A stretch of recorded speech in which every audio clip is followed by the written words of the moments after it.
Alrighty, traders. Good evening, and welcome to Sunday's Open. As we go ahead and take a look and see what the markets did, as we had tariffs hit the market right after the weekend, and we saw it happening here at the Open. We saw the market gap.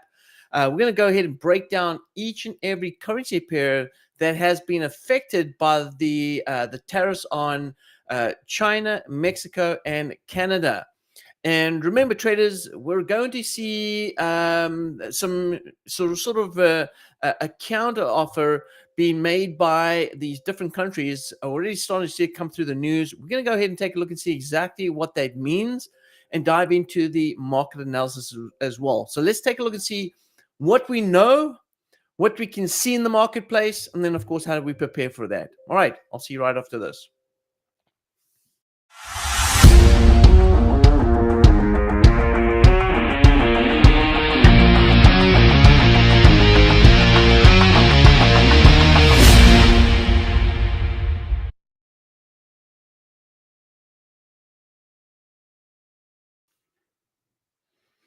All right, traders, well, welcome back, and let's go ahead and dive right into it, because there's a lot of things we're going to go take a look at. We know that US pairs were affected. We know that the Canadian crosses were affected as well. And so let's go ahead and dive into the details and take a look and see exactly what it is that we currently have in the marketplace right now.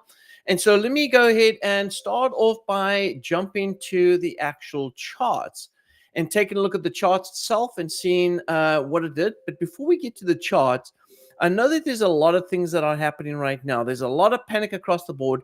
People are extremely concerned. People are extremely frustrated. And I'm going to say this. I am also extremely frustrated, because we did see that the market over the last week didn't really believe that Trump was actually going to go ahead and implement it. If we look at his first term, and everything we have to do is just refer back to the first term, right?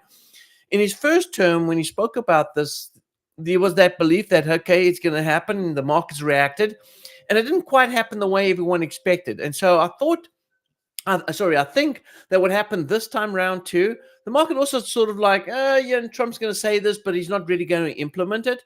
Now, remember, if you actually read in the news, you'll probably find out that there's a lot of stuff that's come across the board right here that's indicating that that we're really not seeing the market reacting to the news as if they expected it to happen. The way the markets reacted is basically saying, "Oh crap, he did it." And so again, if you read the news, you can also see that Trump's also mentioned that this will take effect now on Tuesday, where we said it was going to take effect on the 1st of February. Now we're seeing that, yes, this will take effect by Tuesday. And so again, there's a little bit of leverage. So the market did react, and we did see a wide open, and we're going to go take a look at that. But let's just take a look at a couple of things here in the news. Here, Trump's also mentioning here that there'll definitely be tariffs on tariffs being placed on the eurozone. So eurozone's also going to be part of the mix. We know this happened last week. They spoke about it last week. I think it's going to become a lot more surreal now that this is happening with Mexico, Canada, and China being the three largest, trade partners that the U.S. has. If this is happening, is absolutely going to happen in the eurozone. And so again, if we look at these details, I'm going to go to the technicals as well and talk about the technicals. But in the reaction, look at the last 24 hours. What did Canada say? Canada says Canada to impose 25% tariffs on 155 billion worth of U.S. goods. So Canada has already reacted. We know that Mexico is starting to jump on the bandwagon as well. So traders, this is an absolute war on, or at least a tariff war that is taking place at the moment right now. And so everyone's thrown in their sort of 2 cents about what they're going to be doing. And so again, is this going to create volatility for the market? Absolutely. I mean, it's certainly going to create volatility for the market. We know that's going to be the case. And we're going to have to go ahead and take a look and see how the markets react accordingly. I'm going to go ahead and take a look at a couple of things here, okay? And the one thing that I want to go ahead and take a look at is see what does the markets look like from a bias perspective. Number one. Number two, did we anticipate that this could happen? Number three, could this be something that the market could rebalance? All right, could we see a rebalancing of this price move or this price jump over the next week or so? And so taking news out of the equation, I know you're probably saying, Big Dog, well, how can we take the news out of the equation? Because it's the news that actually created this market move.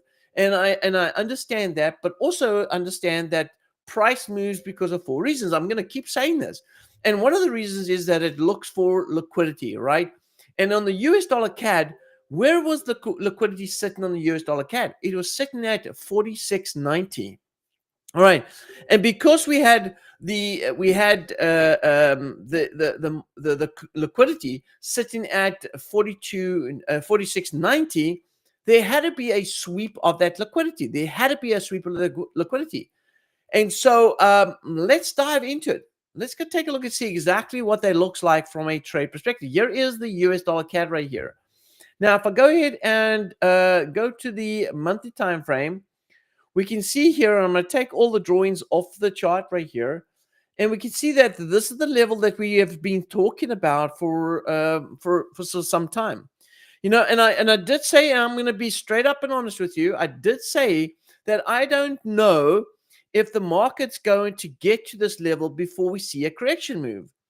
And so it was speculation saying, hey, listen here, I understand that there is liquidity sitting at this area right here. All right. I understand that there's liquidity sitting at this area, but also understand that the market's going to rebalance before getting to that level. Now, if the market, there was 2 scenarios that could play out. Number one, price goes to this level, we sweep this liquidity over here, then price starts coming back down. Where's it going to go? Well, here we have accumulation, markets manipulated to the actual target, which is where the liquidity is sitting. Once liquidity is swept, we're now going to anticipate price is going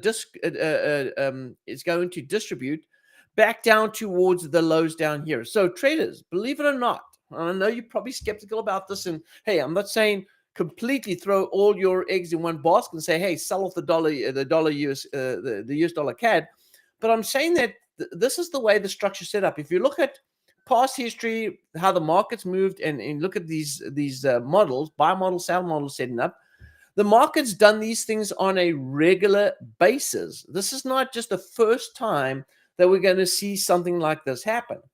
And so because of this, you know, and I don't want to say this because some of you might be in very tight spots, and I really don't want to disrespect anyone in that regard, but I have to somewhat say this, that I'm sort of like relieved that we're taking out the 46.90 level, because that liquidity had to be taken out. And there was always this sort of this nervous sort of situation, or this concerned situation sitting where we're sitting here saying, well, when are we going to see this retracement? A lot of traders, when are we going to see this correction? When are we going to see this correction? Well, we did say that, hey, listen, we're anticipating the correction to at least come back down to around about 3,900 right about here. Now that we've swept this liquidity right here, and again, we're not saying this is going to be a clean sweep today and we're going to see the market drop back down south. If it happens over the next 48 hours that we do see price coming back down really sharply, of course, it's heading down towards this area right here. There's no doubt about that. But I'm going to say it's probably going to take a couple of weeks to settle in this area here and start heading down south. Now, why am I saying that? Well, traders, some of you might be preparing yourself and saying, "Hey, do I need to add more funds to my account? Do I need to back? Do I need to back up what I've currently have in margin and support it with more capital?" I'm not telling you what to do, but I am going to tell you what I'm going to do. I'm absolutely looking to secure my margin. I'm going to continue to fund my margin because with the market being liquidated here, with the highs being swept at the moment right now, there is, in my opinion, based on the structure, there's a higher probability now that we're going to see the market selling off. And whether it happens in the next few days, whether it happens in the next few weeks, I know it's going to happen. And so I'm going to continue to prepare myself for that to happen. Now, again, there's a lot of things that we have to understand here. All right. A lot of people are saying, Big Dog, the tariffs on these trading partners is only going to create higher inflation, which means, and this is the reason why dollar's getting stronger, because then there's this this is this sort of speculation that interest rates are going to go up. Feds are going to start pushing interest rates up. Now, you can say yes to that because of the sort of the process, but we also have to go back and say, hey, the last time Trump did this back in his first term, we did not see high interest rates. In fact, interest rates were at its lowest. Number one. Number two, inflation was at its lowest. We're at 1.4%. So inflation wasn't our problem when tariffs started kicking in his first term. And so I've got to believe that this might be sort of the idea. Now, again, Trump might come up with something else. He may have implemented these tariffs right now, but down the line, in this week, we could have a sort of an agreement coming in place, or some sort of communication between Canada and the US, or even with Mexico and the US, China, the US, where things are going to subside a little bit. And this, what we're seeing currently right now, isn't going to be sustained for too long, and we start seeing some correction. Now, again, I don't know what the fundamentals going to do. I just got to, what I have to trust and look at is the technicals, and what are the technicals setting up at the moment right now. And what I'd like to do is, traders, instead of just taking one currency pair, really go ahead and review multiple currency pairs so that we can get a sort of understanding of exactly what is going to go down with the chart. So let's go ahead and do this. I'm going to go to and do some comparisons, right? I'm going to compare not just the US dollar CAD. Obviously, this was affected mostly because it's US dollar and it's the CAD. But I'm going to go to some Canadian crosses that are not trading against the dollar. I'm going to go through some US crosses that are not trading against the Canadian dollar, just so that we can do a comparison on how huge this move was really. And so as I go ahead and start off, now let's move away from the dollar, the US dollar CAD for a minute, and we're going to come back to that in a moment, because if we measure the distance, the break, the gap that took place right here, right? This is a gap from here to this area right here. So we saw a 200-point gap, all right? That's what took place. We saw a 200-point gap in the US dollar CAD. Let's take a look at the CAD Swiss right here, okay? Now, the CAD Swiss also being affected by the Canadian dollar, all right? Look at the gap right here. The gap on this was 56 pips on CAD Swiss, all right? 56 pips on the CAD Swiss. Let's go ahead and take a look at another pair. Let's take a look at the EURUSD, all right? What was the gap on the EURUSD? Hold on. Let me just do this. My bad. Actually, let me just, I think I pulled in the wrong one yet. Give me 1 second. I'm going to go back to this. All right, there we go. It's not 56 pips yet. So the gap here, and let me go to the weekly for the US dollar CAD. I want to get in the true results here. Sorry, my bad. I had the monthly open over here. So the gap here, all right, so the gap here was actually 200. Yeah, 200 on the US dollar CAD. So let's go back to the Canadian Swiss now. Now I've got the weekly open. CAD Swiss right here. Let's take the weekend gap. Weekend gap took from here to here. So that was, very close. A 58 pip gap. Not a big move, all right? We saw a 58 pip gap. That's it, all right? Let's go ahead and take a look at something else right here. My phone's beeping like crazy here. Let me go ahead and just put it's actually my watch I got on here. Let me take it off.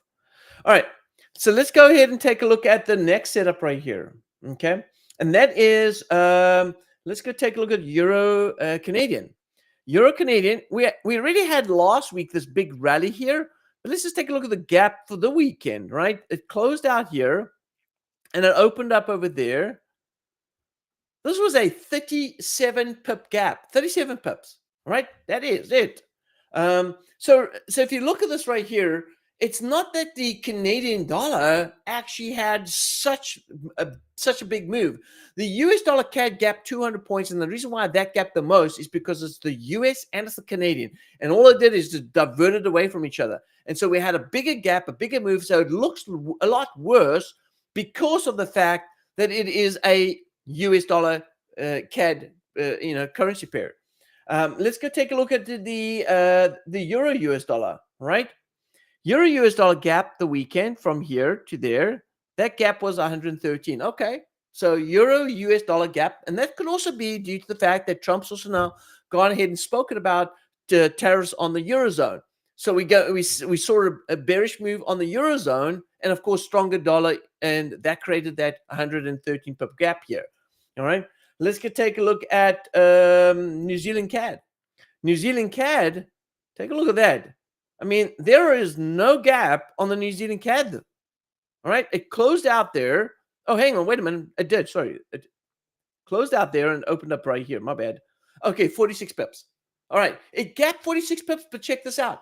The market's already corrected itself on that. It's already covered that gap. It's already covered the gap for the morning, for the evening. Let's take a look at the Aussie CAD. Here's the Aussie CAD right here. Look at the gap right here. We had a gap too. There was a close. Here was the open right here. So there was the close. There was the open. And that was 45 pips, called 45 pips. And the market already fulfilled that gap. So we've already seen the market fill that gap. So even though we had that happening, it wasn't really as effective on the Aussie CAD, New Zealand CAD either this week as well. Let's go take a look at the pound US dollar. And let's see here. Pound US dollar gap. What is the gap? Let's see here. We had a close right there. Open is right there. 76 pips. Now, pound moves a lot more than what the euro is, and yet it only gapped 76 pips. All right. So 70 pip gap. Now, traders, what's important right now is, has there been a change in the market bias? All right. Because that's the important thing here. When you look at this right here, how much of the market bias has changed since Friday close? Well, let's go back to our US dollar CAD position. And US dollar CAD, we posted in the US dollar CAD, the bias in the US dollar CAD remains bullish. Here is the last setup that we've seen here on US dollar CAD. So we spoke about this. In fact, I posted on my Instagram channel. Let me see if I can pull that up over here. And I posted on my Instagram the what the analysis was on the US dollar CAD here. Here we go. I'm going to pull it to the side here. All right, here it is. And so if you look over here, oops, what am I doing here? What did I post? I posted. There we go. All right, so this is it right here, Euro US dollar. This is US dollar CAD right here. What did I post as the bias? The bias is new. In fact, I even said that we had a break of structure. So we had a weekly bias at the close on Friday. We had a weekly bias that was bullish. So we were still bullish on the US dollar CAD. We have not seen a reversal in the US dollar CAD. And if you take a look over here, we also showed that we had a market bias that was bullish, because we had, sorry, not the market bias, but we had a break of structure, which reconfirmed the bullish bias. So nothing stood. Now, we did say right here, take a look right here.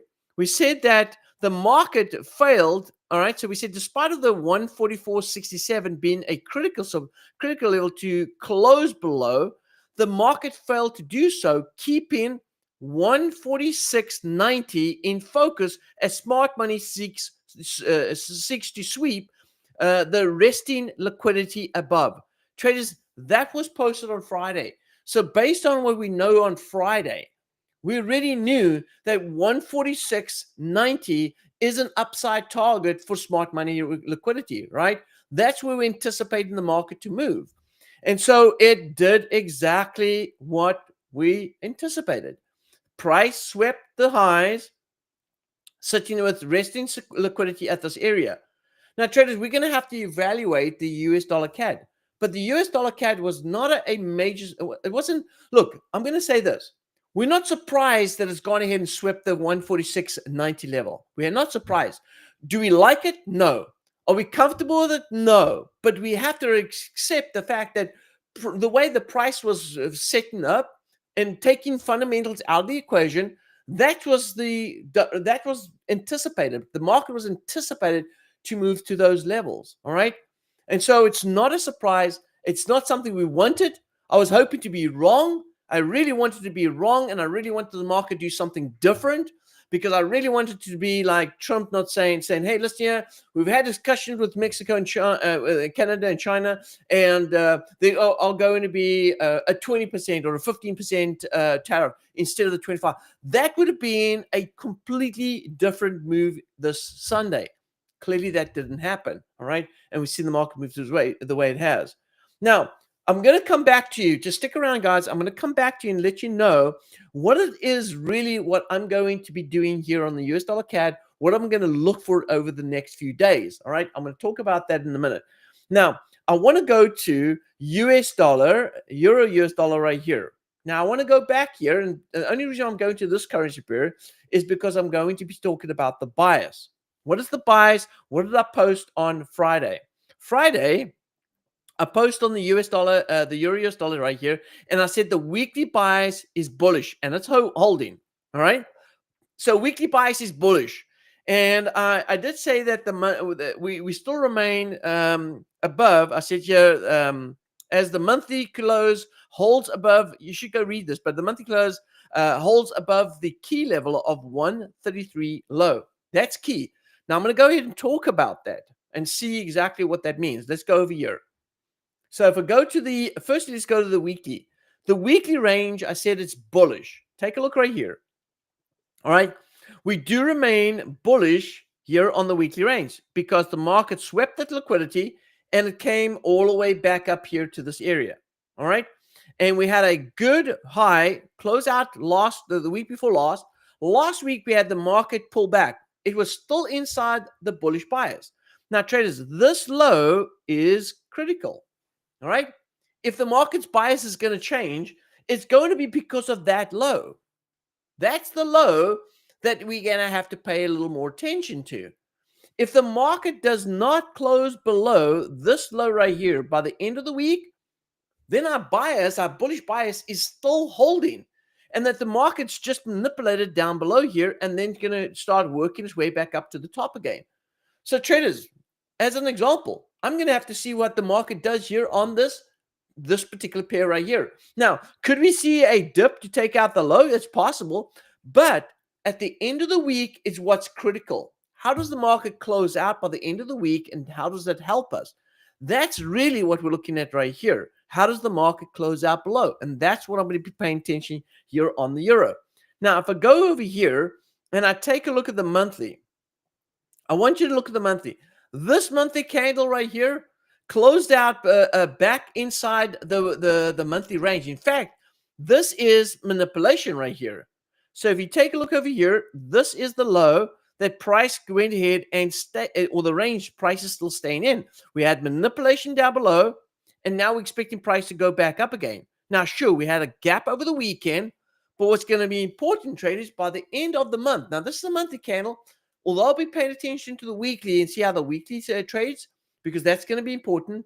Also, is what's going to be important how the market closes out by the end of this month. So we'll have conversation to the end of the month and see how the market's set up. But for me right now, this is still inside the monthly bias. According to what happened last month and how it closed last month, indicated that the market's still inside the bias, the range, and that it tested the bottom of the range, and therefore it's going to go back up again. I'm expecting a bullish rally in the euro US dollar. I'm just telling you how the technicals are set up right here, right?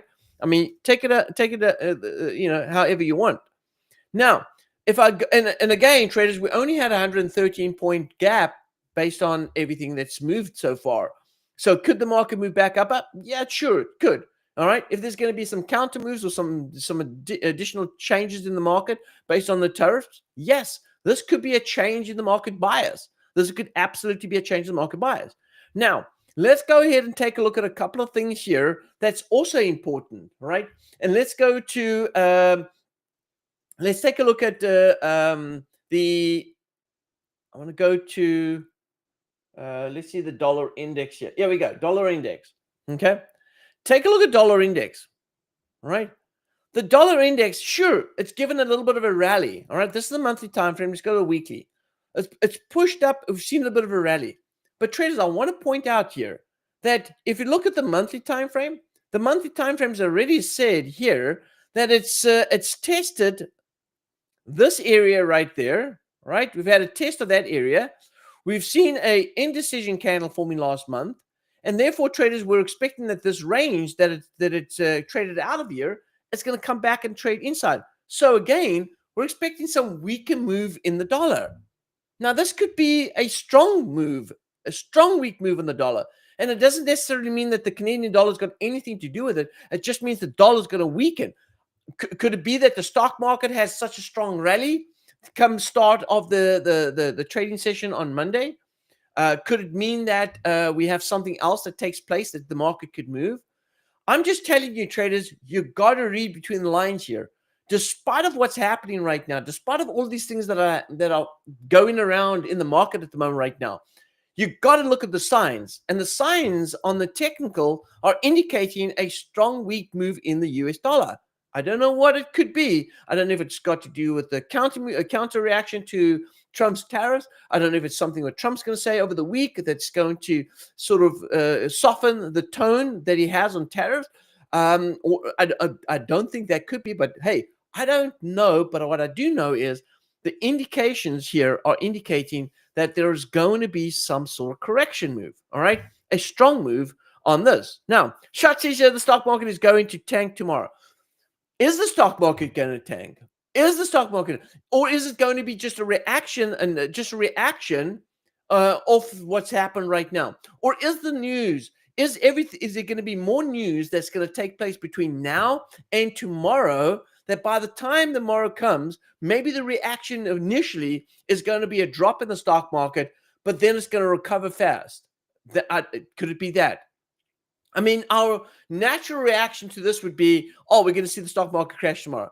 But is that exactly what the market's going to do? Or is there going to be just a reaction tomorrow, just as a liquidity grab once again, and then we're going to see price starting to change around? If you do see the Dow and the DAX, you actually have seen a little bit of a gap, especially the Dow. You've seen a bit of a gap in the market currently, the pre-trading movement. You have seen a gap in the Dow, but it has started to recover a little bit from the gap too. Again, we'll have to wait and see. All right. So sum it up. Let's sum this up. Right. Let's sum this up. What am I going to do this week? All right. First, number one, traders, I'm going to say that because of the liquidity sweeps that we've just recently had, I'm going to support my margin as much as I possibly can. I'm going to keep a close eye on how the markets are moving based on weekly and monthly closes. Obviously, the weekly is going to be the most important thing for me, and then paying attention to the details. But I'm going to keep my eye, obviously, on the news as well.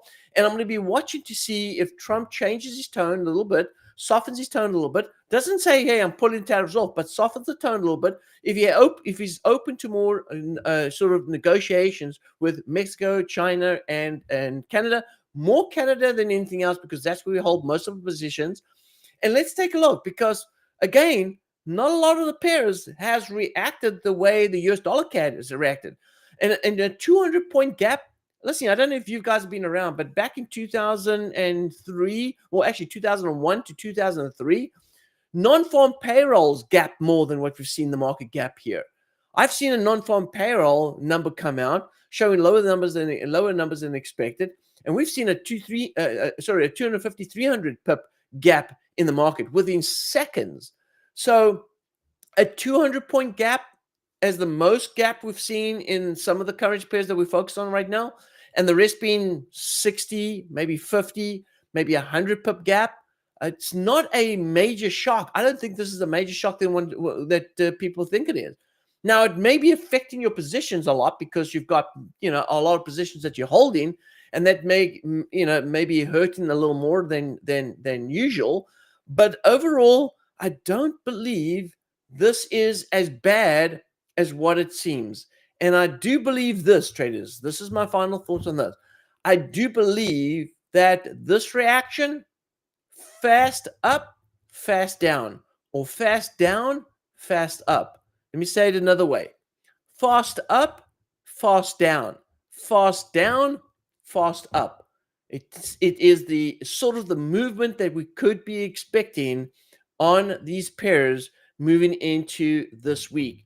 Traders, I'm going to be doing some live broadcasts throughout the week as we go through the daily closes, we establish it, and make sure that we reviewing what's going on. So if you guys want to stay tuned, I want to make sure that I'm with you guys throughout this process. I'm going to continue to tell you what I'm going to be doing. Once again, tonight, as we stand tonight, I'm standing fast. I'm supporting my margins, which means I am adding funds where I need to add funds. I'm supporting my margins, and I'm going to be watching to see what price does, specifically US dollar CAD at these liquidity highs. I'll be watching the weekly close for the euro, because the euro is still staying in the same bias. A lot of the other currency pairs have not broken bias. We have not seen a change in bias. And so the bias remains.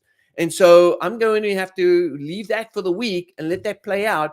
But I'm going to pay attention to the US dollar CAD, specifically that one, and see if we can get a corrective move coming back down south. And by the way, traders, if you're thinking, oh, this is never going to happen, take a look over here.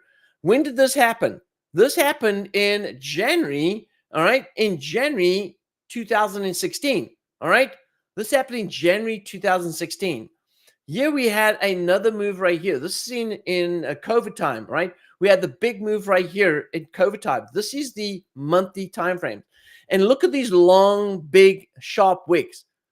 A lot of people didn't think that we're going to get the market to rally up this high and come back this quickly. And you're, like I said, quick up, quick down. All right, same thing here. Quick up, quick down. And this is going to be a same scenario, because as price goes, and again, there's a lot of liquidity sitting over here. Remember, price never took out the high right here. So there was a lot of liquidity sitting over here. And this makes this even more interesting, because I'm telling you right now, before the weekend, guess what? Traders started tightening up their stop losses because they were anticipating this big run. And guess what's happened? As the market blows through all those stop losses, all right, we have a big move to the upside, and price comes all the way back down again. All right, traders, we're going to do this every single night this week. Okay, well, most of every single night. All right, it may not have to be every single night if there's nothing really to talk about. But keep subscribe to the channel. I'm going to make sure that I'll let you guys know. It'll be around about this time of the evening. We'll go ahead and talk about the markets, break it down, evaluate it, and we'll go ahead and take this step by step throughout the week. Keep you guys updated as to what's going on. And if there's any news that comes out, we'll talk about that news and see how the markets react accordingly. So with that being said, traders, have a fantastic evening further, and we'll see each other back again in the next live session. This is FxBigDog signing off.